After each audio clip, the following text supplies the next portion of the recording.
Eto, pabida-bida, itong si Jinggoy. Okay? Doon sa pag-imbestiga nila. Eto.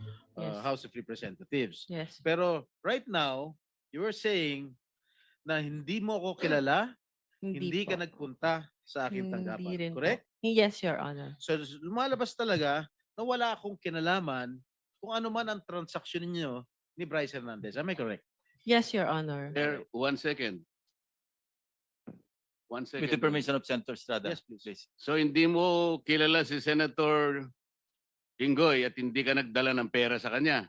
Hindi po. Kahit po kay Bryce, wala po akong dinalang pera. Okay. So talagang safe ka na. Ayun, talagang safe ka na. So, dito pa lang mga kaloys, kung babasehan natin yung sinabi ni Diskaya na nagsimula yung flood control project ng 2016 at sinabi rin ni Digong na alam niya ang racket ng mga pangangamkam or mga kawatan sa gobyerno through yung ghost project ng flood control. Okay?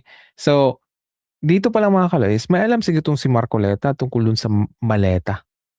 So the probability now is very high na talagang it was during the time of Duterte yung maleta-maleta at ipinahid lang kay BBM, kay sa administration ni BBM. Di ba nahuli natin yung mga pictures na may mga date na 2020 pa lang, yung cellphone na ginamit 2019, di ba kaya na-booking natin yung 18 Marines. Di ba yung source ng picture nila ay sa time ni Duterte. Right? Tapos ngayon ang mga DDS na, ano talaga yan, maletagang talaga yung ano, come on. Diba? Si Diskaya na nga, na mamayagpag sa time ni Duterte, nagsabi na 2016 nagsimula, ayaw po yung maniwala. Pero anyway, DDS will be DDS, mahirap po gamutin yung DDS virus, mga kaloys. Kaawaan na lang po natin sila instead na kainisan. So, dito mga kaloys, iba naman yung sinabi ni Bryce Hernandez. Okay, this time na maraming nagulat. Okay na, akala namin safe na si Jinggoy. So, pakinggan natin mga kaloys. Sabi ni Senator Marcoleta kahapon, ligtas ka na. Hindi po ito totoo.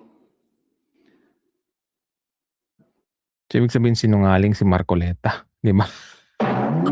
Si Senator Jinggoy Ejercito Estrada, Senator Joel Villanueva, Yusek Robert Bernardo, at D. Alcantara.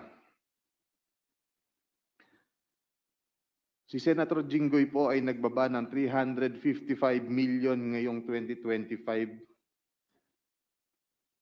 sa mga ilang projects sa Bulacan.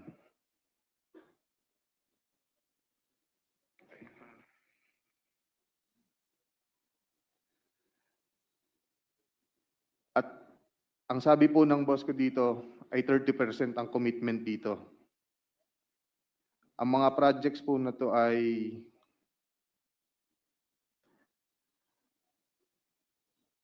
construction of flood mitigating structure with pumping station and floodgate phase 3. So, ayun mga kaloys. So, hindi inaasahan ni Marcoleta kasi si Marcoleta sa Senate, di ba? Dun sa Kamara, in-invite din si Bryce at doon nagsabi si Bryce. So, ibig sabihin nun ay walang tiwala si Bryce kay Marcoleta bilang Senate Blue Ribbon Committee Chairman. So, see? So, ito ngayon yung hindi lang 300 mga kaloys, 500. Di ba? Umabot na yata sa 500 yung plunder case nitong kay Jinggoy. Kaya, ayun. Ito sigurong si Marcoleta ay parang nakonsensya na, Diyos ko, hindi ko na-save ang aking BFF, di ba? So, ganyan siguro yung niya nung inaresto itong si Jinggoy. So, ano yung implication ng pagka-aresto kay Jinggoy Estrada? Ano yung impact dun sa majority o yung kampo ni Cayetano? So, ibig sabihin nun mga kaloys na yung iba na sinasabihan na nahinog, di ba? Yung kay Joel Villanueva, sabi ni Ombudsman Boyeng Rimulya na mahinog na, malamang siya ang susunod. So kung mangyari yun mga kaloys, lamang na itong minority pero hindi pa rin nila mapalitan itong si Cayetano. So ibig sabihin nun ay parang itong si Joel, magtitigasan ka na susuporta kay Cayetano? Na alam mo naman na maligwak din or lipat ka lang sa kabadla para meron ka pang parang lifeline. Medyo hahaba pa yung time na bago ka maaresto. 'di ba? Or baka matapos na yung term ni BBM, pwede kang ma-save.